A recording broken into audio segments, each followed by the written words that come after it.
everyone, welcome back to my channel. Today we are going to be doing a September wrap up, and we're also going to talk about my October TBR. It's very exciting. I'm very excited for this video. I've been waiting to film this for so freaking long. This is editing AJ. I want to let you know that this video is very spoiler heavy, so I do want to let you know that. I do talk about all the details that happen in most of these books, so spoiler alert. Spoiler alert. So in September, I read, I believe, 5 books. I listened to 1, but I read 4. And that's pretty good for me because as much as I love to read, I don't read like fast or a lot. So for me to be reading like 4 books a month is actually kind of good. And it sounds so little when you say it, but for me, like that's such an accomplishment. So for starters, I read 2 romances, 1 fiction, and 3 romances, 2 romances, 1 fiction, 1 YA, and 1 fantasy. Sheesh. Okay, so I started off by reading Ugly Love by Colleen Hoover. I have a lot of tabs in it, as you can see. That's a lot. I loved this book. I gave it a 4 stars. It was pretty good. There were some times where I was going, ooh, okay. But I have a lot of like pink tabs, which are like parts that I loved. The blue ones are like the sad parts. Green parts are like, okay, whatever. I really did enjoy this book. The reason I gave it a 4 stars was because I don't know, I didn't really enjoy it as much as I thought I was going to, but it didn't give me a 5-star read vibe, but it definitely was really good. It was such a plot twist. It was really building up that Miles, like something happened to Miles and with his girlfriend, I don't remember what her name was, Rachel. Jeez. So Rachel, something was building up that something was happening with Rachel, and I didn't know what was happening, and I thought that she was gonna have like a miscarriage or something like that with the baby. So I was expecting that, but I was not expecting them to get into a goddamn car crash. Like, that was not what I was expecting at all. It was so weird. I was just like, I read it and I was like, oh my God, I cannot believe that just happened. It was wow. It was so good though. I definitely recommend this book to anyone who likes romance, who likes a little bit of spice, where it's not too heavy on the spice. There's just like a little bit. And it was definitely such a good read though. It had me like turning my page. I honestly don't know why I gave this a 4 stars. I think I would change it to like a 4.6 stars because it was really good, but I just don't think it was a 5-star read, but it was really good. So next I read Love and Other Words by Christina Lauren. I gave this a 4.4 stars. I did really enjoy it. I didn't enjoy it a lot. For some reason, I just didn't get the hype of it. Like, I know that a lot of people like this book, and for some reason, I wasn't like going, oh my God, I love this. There were definitely like, I have some good amount of tabs in this, but definitely not as much as I had in Ugly Love. I don't know why, but I just wasn't really like vibing with it as much as I thought I was going to. It's definitely a great read though. It's about a girl named Macy who, what is this book even about? I can't even remember. I read it so long ago. Oh yeah, so it goes back and forth between like 11 years ago or 11 years ago. So Macy she has this friendship with Elliot, and they like grow super close and they fall in love, but it's like young teenage love, and they like are their first everything, and then she catches him in bed with someone after he got drunk and like passed out and like, you know, had sex with this other girl that like he told her not to worry about. And that was such a plot twist because I did not think that Elliot was capable of doing that. But in his defense, he thought that it was her because he was that drunk. He thought that it was actually Macy.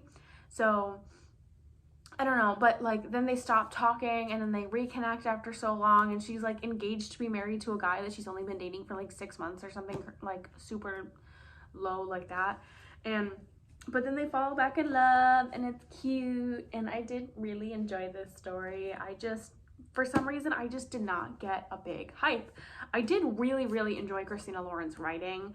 I never read a book by her before, so this was the first one, and I really enjoyed how she wrote. That's one of the main reasons why I rated it so high. But it was so freaking good. I definitely would recommend this one as well. So next, I listened to We'll Always Have Summer by Jenny Han. It's the third book in the Summer I Turned Pretty trilogy. I gave it a 4.8 stars. This was my highest rating. No, that's a lie. Not the highest rating. We'll get to that. This is the second highest rating in all the books that I read this month. And it was so freaking good. It was about Belly and Jeremiah's relationship, and she found out that he freaking cheated on her. Ugh. The first book, Team Conrad. Second book, Team Jeremiah. And then I was like Team Jeremiah in the beginning, and then I found out that he freaking cheated on her. So no, back to Team Conrad. And he tried to make it better, and then they like forgave each other, and then they like got engaged. Like threw the ball into the left court or whatever the left field, that's what it is. I don't know. It was such a curveball, and I was not expecting it, and I really hope that they stick to that storyline in the third season of The Summer I Turned Pretty, because if they don't, I'm gonna lose my mind. But yeah, so it was about that, and then like the whole book, I felt like there needed to be something a little bit more, because the whole book was practically them just planning the wedding. And so that was getting me kind of annoyed. That's why I didn't rate it a 5 stars, because it was really good, but I just was like wanting a little bit more. But it ended on a good note because, you know, spoiler alert, Belly and Conrad end up together, and like a couple years in the future they get married, and it's so cute, and I'm just so happy that like they got back together and like they're getting married and they're endgame. And Team Conrad, come on, let's hear it. Team Conrad. Okay, I'm gonna stop. Okay, so the next book I read was Ink Blood Sister Scribe by Emma Torres. I don't know how to pronounce her name, I feel bad. I rated this a 4 stars. I enjoyed it. There were times where I was just like, oh my god, can we like skip to a good part? Because there was definitely a lot of dialogue. I mean, this book isn't even that thick. It's just, I don't know, but it was really good. It was a good read. It's about these two sisters who, they are, the one sister, what's her name? The one sister, Joanna, she protects these magical books, and the other sister, Esther, she has to move every like year and a half or something like that. On November 2nd, I believe, November 3rd, she has to keep moving, and that's what her dad told her before he died. And so she finds out the reason why that she keeps moving is because she's actually a scribe. She can actually write these magical books. And then they meet this guy named Matt, I think. Nick, that's what his name is, Nicholas. I'm so bad with names today. So Nicholas, he is a scribe, and in order to write these magical books, he has to do a spell where he has to like draw a bunch of blood and mix it with a bunch of herbs and like do ritual and whatever, the whole thing. But it turns out that Esther is actually a scribe as well, and every year Nicholas's uncle does a spell where it like kind of can track to track scribes, and so if she stays in one place she can be detected, and her dad knew that, but he didn't tell her that she was a scribe. But you find that later in the book. It was a good book. I definitely wish that there was definitely a good like plot twist. Like, I did not see that she was a scribe. Like, I did not see that coming at all. So it was really good. I didn't rate it very high though, because like I said before, sometimes I was just going, come on, can we like speed up the pace here a little bit? But it was really good. I didn't really enjoy it. The last book I read was A Darker Shade of Magic by V.E. Schwab. I rated this 5 stars because I freaking love it so much. Oh my gosh. I read this book in like a couple days, and It was so freaking good. It's about this guy named Kel who is an Antari. He's like a magician who can pass through worlds. And in this book, there's like different Londons, like parallel universes of London. So there's a red London, gray London, white London, and then a mysterious black London. So he gets some like woman comes up to him and gives him a stone, and he's like, what the heck is this? And apparently it's like dark magic from Black London, and he has to try and get it back to Black London. But he has to defeat the rulers, like the king and queen from White London, and he meets Lila along the way, and she helps him. And I think they didn't exactly say it, but I think that she's an Antari too, but she doesn't know it because, plot twist, she has a fake eye, and all Antaris have a distinct black eye. Like, it's just the whole thing, no white irises, I think they're called, just completely black eye. And so, but she has a fake eye, so you don't know. But as soon as I finished that, immediately I bought the second one, because are you freaking kidding me? That was so freaking good. This one looks so good. I'm so excited to start reading this one. I was gonna start reading it if I finished like the last book that I had originally planned on reading in September, but I didn't get to. But we'll talk about it in a little bit. So I'm gonna read that as soon as I can, and if I can finish my October TBR, which we will get to in a little bit, if I can finish my October TBR soon, then like before the month ends, then I'm gonna read that, just because I really want to read that next. So to end off the September TBR part, I did have another book that was originally on my list that I started but didn't finish in the time of September. But I did want to include it. I'm reading It Starts With a Dog. I did talk about this a little bit before in like a past video. Right now I'm liking it. It's a little, I don't know. It's just kind of so far. I mean, it's good. Like, I do enjoy it, but just something about it is not making me go, I want to read this book. I want to go home and read. I want to do this. It just, to me, reading this book is more of like a, all right, well, you know, I got to finish this book for this, you know, September's TBR, so I guess I'll finish it, you know? So, I mean, I'm definitely going to finish it because it is really good so far, and I do enjoy it, but I don't know how high I'm going to rate this one. But it is pretty good so far. I do enjoy it. Okay, so now on to my October TBR. Since I read 5 books in September, I want to read 6 books in October. So I'm hoping and praying that I can do that. I'm very ambitious this month. So first, we're going to start with, these books are kind of like more dark academia, kind of spooky, you know, vibes, whatever. I don't know if the one is kind of spooky, but like, since the cover is like darker, I kind of wanted to read it. Plus it's been on my shelf for a while, so I thought I would read it. So first we're gonna start off with this new book, Assistant to the Villain. I don't really know exactly much about it, but I know that a lot of people have read it so far and liked it. Plus the edges, are you kidding me? I love the redness of it. So I want to start reading that. It says, with ailing family to support, Evie Sage's employment status isn't just important, it's vital. So when a mishap with Ren and Dawn's most infamous villain results in a job offer, naturally she says yes. No job is perfect, of course, but even less so when you develop a teeny crush on your terrifying, temperamental, and undeniably hot boss. Don't find evil so attractive, Evie. But just when she's getting used to severed heads suspending from the ceiling, and the odd squish of an errant eyeball beneath her heel, ew. Evie suspects this dungeon has a huge rat, and not just the literal kind, because something rotten is growing in the kingdom of Ren and Dawn, and someone wants to take the villain and his entire nefarious empire out.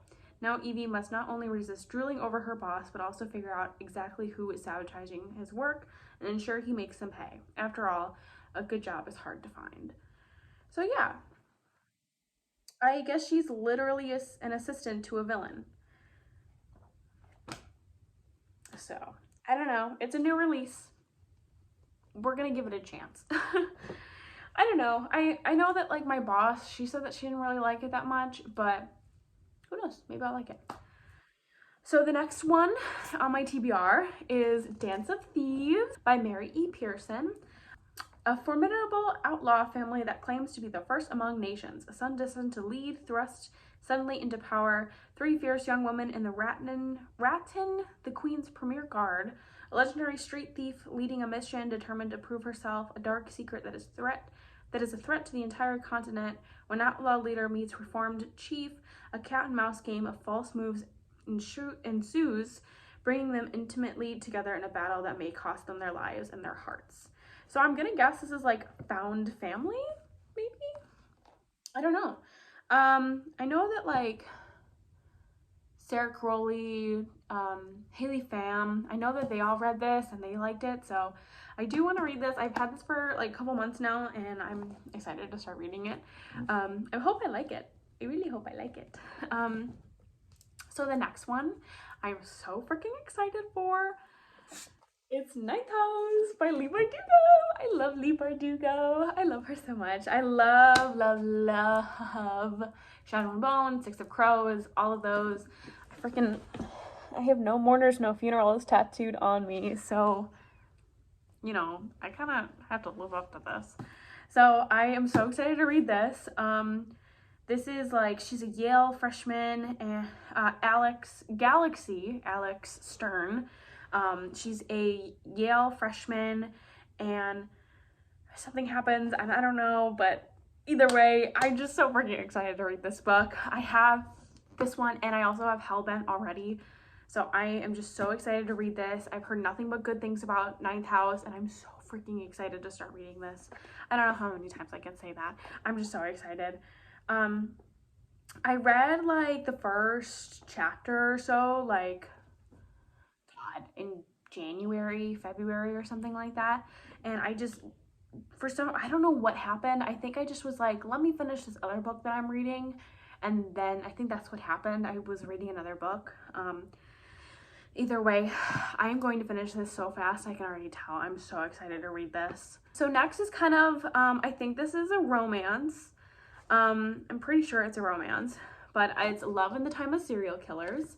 It's about a PhD candidate, Phoebe Walsh. She's been obsessed with true crime. She's analyzing the genre in her dissertation. If she can manage to finish writing it, it's hard to find the time while she spends the summer in Florida, cleaning out her childhood home, dealing with her obnoxiously good-natured younger brother, and grappling with the complicated feelings of mourning a father she hadn't had a relationship with for years. So it doesn't help when she's low-key convinced with her new neighbor that her new neighbor, Sam Dennings, is a serial killer. He may dress business casual by day, but at night he's clearly up to something. It's not long before Phoebe realizes that Sam might be something much scarier, a genuinely nice guy who can pierce her armor to reach her vulnerable heart. So it's definitely a romance. But, I mean, Love in the Time of Serial Killers, I don't know. It just seemed like a spooky fall, October read, I guess. I don't know. Maybe it's not. Same thing with The Assistant to the Villain. Who knows? I don't know. I'm going off covers here, guys. So we're gonna read this. I've had this for a while. I think I've had this like since it came out, and I just haven't picked it up yet. So I'm excited to start reading that one. Next is a very popular fan favorite, Haunting Adeline. Once again I chose this book for the cover and the title. There's massive trigger warnings for this. So I do want to let you know before I start that if you want to read this book, massive trigger warning for like a whole bunch of stuff. Also, I do think it's really cool that she included like a playlist you can listen to while you read this, which I'm definitely gonna be listening to. There's a lot of spice in it. I've heard that it's very, very, very spicy. So I'm very excited to read that. So I'm definitely excited for a little bit of romance in here, whether it's, you know, spicy romance or not. I'm very excited about that one. I've heard nothing but good things about it. I heard a lot of people like it. I work at a bookstore, so like a lot of people buy this book. So I'm excited to see what all the hype is about. Last one on my October TBR is The Serpent and the Wings of the Night by Carissa Broadbent. I, once again, don't know really what this is about. Let's see. Human or vampire, the rules of survival are the same. Never trust, never yield, and always, always guard your heart. So I'm excited to read this. Vampires, because of course, vampires. I have not actually heard a whole bunch about this. I remember that Haley Pham and like, I think Destiny Sidwell read this book, but I don't remember exactly what they said about it. So I'm hoping it's good because it's definitely such a cute cover. Like, I love the cover of that.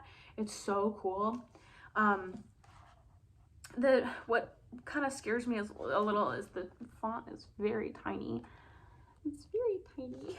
So I'm hoping I get through this, but I have a feeling I'm going to get through this one fast. But I'm excited to read this. I hope that I get to it in this time. So that is the end of today's video. I hope you guys enjoyed. All of my socials will be linked down below, including my bookstagram, my personal Instagram, and my Goodreads. And I hope you guys enjoyed today's video. I will see you in the next one. Bye!